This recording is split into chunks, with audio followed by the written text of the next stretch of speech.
5 अगस्त 1975 का दिन था। रात भर से ही भारी बारिश हो रही थी, इतनी ज़्यादा कि जितनी लोगों ने कभी देखी नहीं थी। सड़कों पर बारिश के साथ पंछी भी गिर रहे थे। 6 अगस्त को 16 घंटे और 7 अगस्त को कम से कम 13 घंटे तक आसमान से आफत बरसती रही और फिर आई 8 अगस्त की वो रात। रात के 2 बजे थे, सभी लोग अपने घरों में गहरी नींद में थे और तभी एक धमाका हुआ। ऐसा धमाका जैसे ज़मीन फट गई हो, और इससे पहले कि लोग कुछ समझ पाते तब तक 20 फुट ऊंचा और सैकड़ों मील चौड़ा पानी का सैलाब गांव के गांव बहा ले गया। 3 लाख ओलंपिक स्विमिंग पूल जितना पानी तेज़ रफ्तार से अपने रास्ते में पड़ने वाली हर चीज़ को रौंदता चला गया और सुबह होने तक 26,000 लोग मौत की नींद सो चुके थे।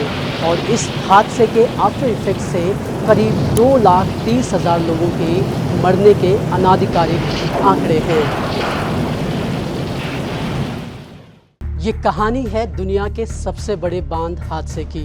वो जो ज़मीन फटने सा धमाका हुआ था, वो चीन के उस बांध के टूटने की आवाज़ थी जिसे आयरन डैम कहा जाता था। एक ऐसा डैम जो कभी नहीं टूटेगा, लेकिन बैंकियाओ नाम का ये बांध टूटा और लाखों जिंदगियां बहा ले गया। हमने क्यों आपको टिहरी बांध वाले इस वीडियो में चीन के इस बांध हादसे का उदाहरण दिया, उसकी वजह आपको कुछ देर में पता चल जाएगी। लेकिन अभी जान लें कि जो इस बांध के साथ हुआ, वैसा ही कुछ खतरा टिहरी बांध को लेकर भी जताया जाता रहा है। कभी आपने सोचा है कि अगर टिहरी बांध किसी ऐसी आपदा का शिकार हुआ तो क्या होगा? इस सवाल का जो जवाब है वो रूह कंपा देगा। आगे हम आपको इस वीडियो में इस सवाल का जवाब तो देंगे ही, साथ ही हम आपको बताएंगे वो वाकया भी जब चिपको आंदोलन के प्रणेता और इस बांध के विरोध में अनशन करने वाले सुंदरलाल बहुगुणा ने 30 साल से बड़ी अपनी दाढ़ी कटवा दी और सिर मुंडवा दिया।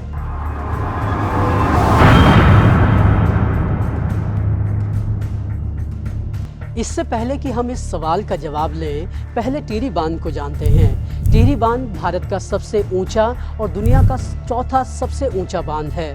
टिहरी बांध को भागीरथी नदी में 260 मीटर की ऊंचाई पर बनाया गया है। ये पूरी परियोजना 2400 मेगावाट की है। मोटा मोटी समझें तो ये एक वक्त में 9 लाख घरों को बिजली देने के बराबर है। इस बांध को रॉकफिल तकनीक से बनाया गया है, यानी कि इसकी दीवारों में कंक्रीट नहीं बल्कि मिट्टी और पत्थर भरे गए हैं। रॉकफिल तकनीक से बने इस बांध में भूकंप या अन्य कोई आपदा से दरार पड़ने का खतरा ना के बराबर होता है, हालांकि ऐसा दावा किया जाता है। टिहरी बांध से उत्तराखंड के साथ साथ उत्तर प्रदेश, पंजाब, हरियाणा, दिल्ली को बिजली मिलती है।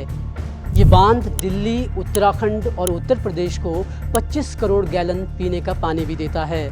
बांध को ऐसे तैयार किया गया है कि ये बाढ़ को रोकने में भी काफ़ी मददगार होता है और ये रिक्टर स्केल पर 8 की तीव्रता वाले भूकंप को भी आसानी से झेल सकता है। यानी कि ये तुर्की में बर्बादी मचाने वाले 7.5 मैग्नीट्यूड से कुछ भारी भूकंप को आसानी से झेलने की क्षमता रखता है। कुल मिलाकर ये सबसे सुरक्षित बांधों में से एक है, या फिर ऐसा दावा किया जाता है। अब ऐसे में सवाल उठता है कि टिहरी बांध जब इतना मजबूत है, इतना सुरक्षित है, तो इसको लेकर विवाद क्यों है?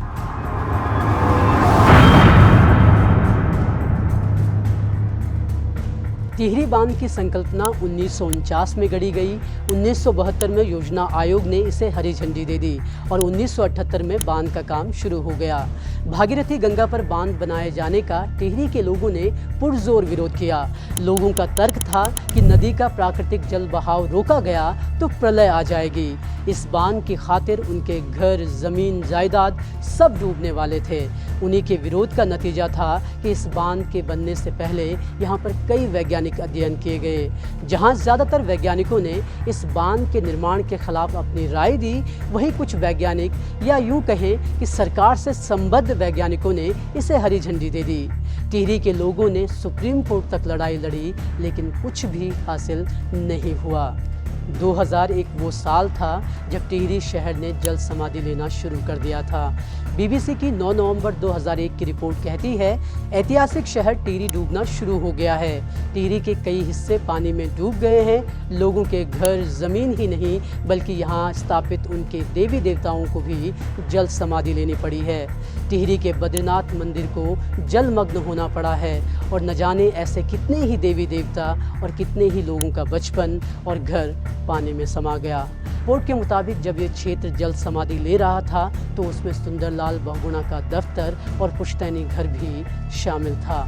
अपने घरों और ज़मीनों को डूबते देख लोगों के आंसू नहीं रुक रहे थे। उधर सुंदरलाल बहुगुणा भी इससे काफ़ी ज़्यादा आहत हुए। उनके दुख का अंदाज़ा इसी बात से लगाया जा सकता है कि उन्होंने इसके विरोध में 30 साल से बड़ी अपनी दाढ़ी काट दी और सिर मुंडवा दिया।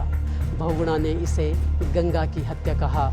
पुरानी टिहरी के 125 गांव बांध की भेंट चढ़े। 31 जुलाई 2004 वो दिन था जब टिहरी के आखिरी व्यक्ति को यहां से विस्थापित किया गया। 2006 तक पूरा टिहरी जलमग्न हो चुका था और 2006 से ही यहां पावर जनरेशन का काम भी शुरू हो गया।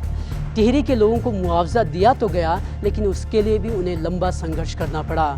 सरकार की गैर जिम्मेदाराना रवैये को इसी से समझा जा सकता है कि 3 गांवों को 38 साल बाद पुनर्वासित किया जा सका। वैज्ञानिक वक्त वक्त पर टिहरी बांध को लेकर चेतावनी जारी करते रहते हैं। दरअसल टिहरी बांध एक सिस्मिक जोन में बना है, यानी कि यहाँ पर भूकंप आने की आशंका काफ़ी ज़्यादा रहती है।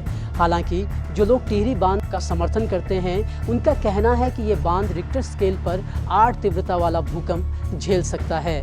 इस जवाब में सुंदरलाल बहुगुणा ने एक इंटरव्यू में कहा था कि मान लिया कि ये बांध इतना तीव्र भूकंप झेल सकता है, लेकिन इसके आसपास बने पहाड़ तो नहीं झेल पाएंगे ना।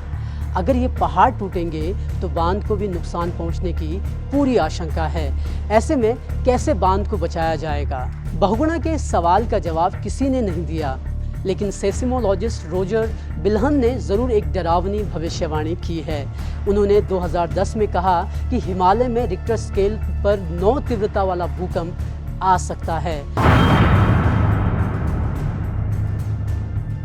ऐसे में सवाल उठता है कि अगर इतनी तीव्रता वाला भूकंप आया और कभी टिहरी बांध टूटा, जो कि हम नहीं चाहते कि कभी हो, तो क्या हालात होंगे? इसका जवाब खुद सुंदरलाल बहुगुणा ने बताया है और जो आंकड़े उन्होंने पेश किए हैं वो दिल दहलाने वाले हैं। सुंदरलाल बहुगुणा का जवाब भी जानेंगे, लेकिन पहले आपको नेचर जर्नल साइंटिफिक अमेरिकन का जवाब बताते हैं। साइंटिफिक अमेरिकन के मुताबिक अगर कभी टिहरी बांध टूटा तो इससे पानी की 200 मीटर ऊंची दीवार खड़ी हो जाएगी। ये कम से कम 2 राज्यों उत्तराखंड और यूपी के कई शहरों को अपनी चपेट में लेगा। पत्रिका के मुताबिक इस सैलाब की वजह से 6 शहर तबाह होंगे और 20 लाख से भी ज़्यादा लोग प्रभावित होंगे। वहीं सुंदरलाल बहुगुणा ने 1992 में एक पत्रिका को इंटरव्यू दिया। इस इंटरव्यू में उन्होंने बताया कि कैसे महज 6 घंटों के भीतर ये सैलाब 241 किलोमीटर पार कर मेरठ को साफ कर देगा। सुंदरलाल बहुगुणा इंटरव्यू में कहते हैं कि अगर कभी टिहरी डैम टूटा तो महज 63 मिनट में ऋषिकेश 262 मीटर जल में डूब चुका होगा। पानी का सैलाब 100 किलोमीटर प्रति घंटे की रफ्तार से आगे बढ़ेगा और ये सैलाब अगले 20 मिनट में हरिद्वार को तबाह कर डालेगा। अगले 6 घंटों के भीतर मेरठ 30 फुट पानी के नीचे होगा। ये 2004 में आई सुनामी से भी ज़्यादा भयावह होगा। यही नहीं, पानी का सैलाब बुलंदशहर और दिल्ली तक को भी प्रभावित करेगा। वैज्ञानिकों का अनुमान अगर देखें तो उनके मुताबिक अगर टिहरी डैम कभी टूटता है तो इससे 20,000 करोड़ की पब्लिक प्रॉपर्टी बर्बाद होगी।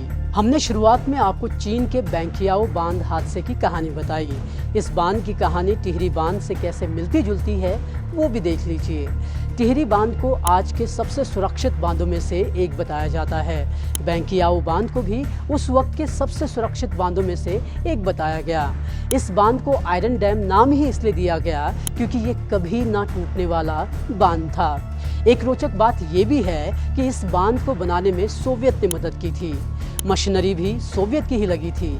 वही सोवियत जिसने टिहरी बांध बनाने में भी मदद की है और जिनकी मशीनरी का सहयोग इसमें लगा हुआ है। एक इत्तेफाक ये भी है कि मैकियाओ बांध को सबसे सुरक्षित बताने वाले सोवियत ने टिहरी बांध के लिए भी यही बात कही है। ये सही है कि 1975 के मुकाबले आज टेक्नोलॉजी कई गुना एडवांस हो चुकी है, लेकिन आखिर में सवाल वही उठता है कि प्रकृति के सामने क्या इंसान की चल पाएगी? क्या वैज्ञानिकों और विशेषज्ञों की तरफ से उठाए गए रेड फ्लैग को नज़रअंदाज करने से संकट टल जाएगा? और आखिर में वही जहन में आता है कि कभी प्रकृति रौद्र हुई तो इन मनमानियों की कीमत एक आम आदमी ही चुकाएगा और ये सरकारें हवाई सर्वेक्षण करके अपनी जिम्मेदारियों से मुक्त हो जाएंगे।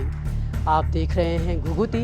हमारा काम आप तक उत्तराखंड को पहुंचाना है और अगर आपको हमारा काम पसंद आता है तो शेयर, सब्सक्राइब और लाइक करने की ज़रूर सोचें और साथ में ये भी बताएं कि टिहरी बांध को लेकर जो नीतियां सरकार ने अपनाई हैं वो आपके मुताबिक कितनी सही हैं। इस सवाल के साथ मुझे दीजिए इजाज़त। नमस्कार।